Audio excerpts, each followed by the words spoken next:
Our new Reformer Thoughts publication, in partnership with MSD, brings together experts from government, the research community and the life sciences industry to discuss how the UK can remain a leader in the life sciences and how can we best deliver on the aims outlined in the government's life sciences industrial strategy.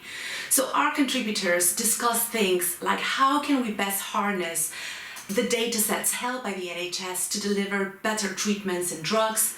How can we capitalize on the advances in genomics and precision medicine, and the role that partnerships will play in driving innovation and growth in this sector? My chapter in Reformer Thoughts explores how governments can deal with what I've called a trilemma, trying to grow their life sciences industry, make sure that new classes of medicine are affordable, and doing it all without bankrupting the health service. And this is something that all governments across the world are grappling with. So some ideas about how we might do it. I suggest 4 big ideas in my chapter. The first is about the NHS itself and seeing itself as an R&D organisation. At the moment it does in parts but not as a collective, and we need to see that change, including much greater R&D activity as we move towards 3% of GDP taking place in R&D activity. The NHS needs to be a focus for that.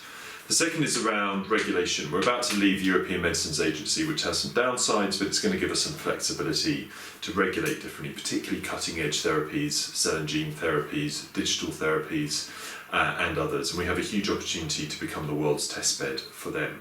The third is around investment. We're very good at early stage investment in this country, not so much at growth investment and scale up investment, and we can use some of the funds repatriated from the European Investment Fund to invest in those kind of funds. And finally, around data.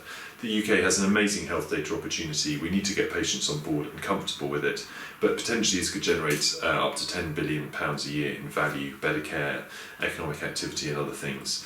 And I think if we could do all of those things from the budget onwards, making a start, then that would make a big difference to the life sciences industry in the UK.